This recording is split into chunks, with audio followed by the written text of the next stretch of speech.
प्रभु की माया। एक बार देव ऋषि नारद भगवान कृष्ण के पास द्वारिका पहुँचे। भगवान कृष्ण ने सिंहासन से उठकर उनका स्वागत सत्कार किया और पूछा, आओ नारद, कैसे आना हुआ? कृष्ण, मैं यह जानना चाहता हूँ कि माया क्या है, बताओगे? नारद ने कहा, नारद, माया को बताया नहीं जा सकता। कृष्ण बोले, इसे तो केवल अनुभव से ही जाना जा सकता है। मेरे साथ आओ। कहकर कृष्ण नारद को द्वारिका से बाहर ले चले। शीघ्र ही वे एक मरुस्थल में जा पहुँचे। मरुस्थल को देखकर नारद चौंके, बोले, कहाँ ले जाओगे मुझे प्रभु? भला इस मरुस्थल में माया का अनुभव कैसे होगा? धीरज रखो नारद। कृष्ण ने सांत्वना दी। काफी दूर चलने के बाद कृष्ण अचानक रुक गए।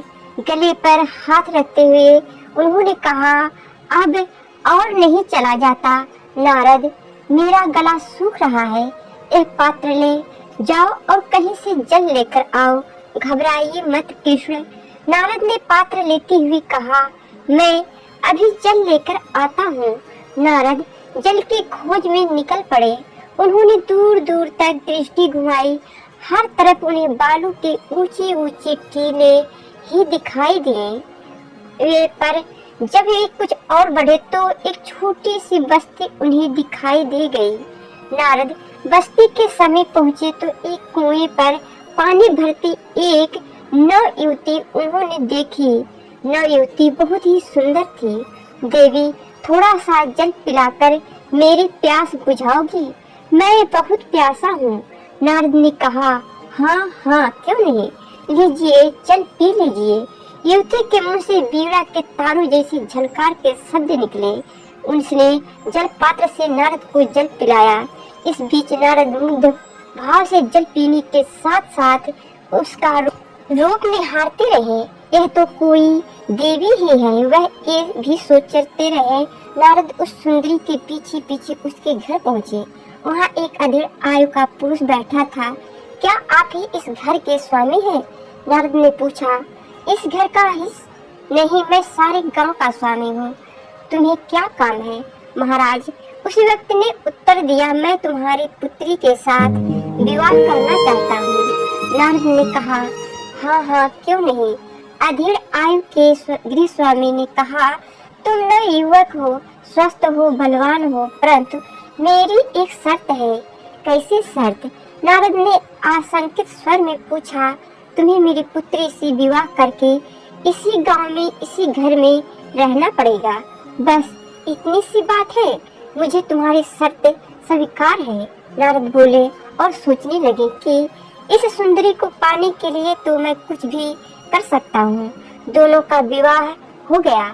नारद उसी घर में रहने लगे। विवाह के कुछ ही दिन बाद मुखिया की मृत्यु हो गई। उसका सारा काम नारद को संभालना पड़ा। नारद खेती बाड़ी संभालने के लिए नारद की 4 संतानें हुई। इससे अपने संतानों को पालने पोसने का दायित्व भी उन पर आ पड़ा।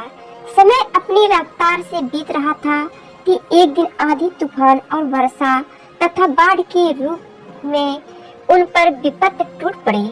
पत्नी और बच्चों को नौका में बैठा कर नारद हरहराते पानी में जान बचाने का प्रयास करने लगे। परंतु बाढ़ का ऐसा वेला आया कि नाव उलट गई।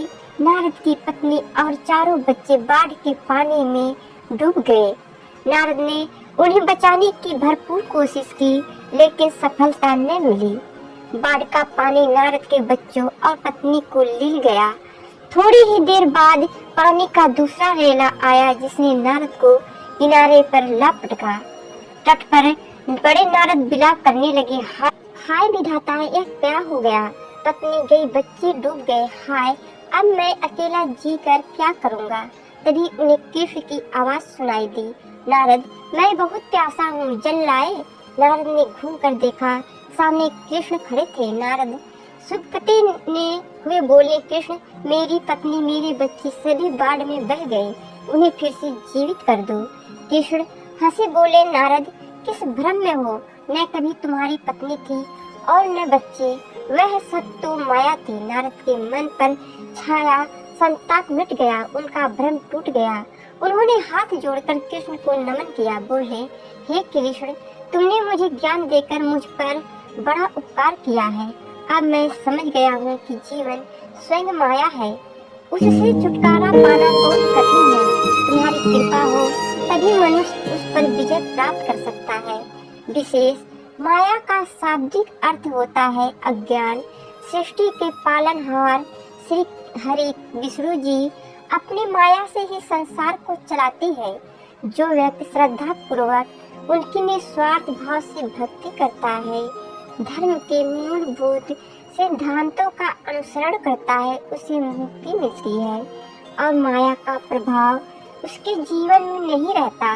अतः माया अज्ञान से पीछा छुड़ाइए और वेदों के अनुसार जीवन के लक्ष्य मोक्ष की प्राप्ति के लिए श्री हरि विष्णु जी की उपासना कीजिए।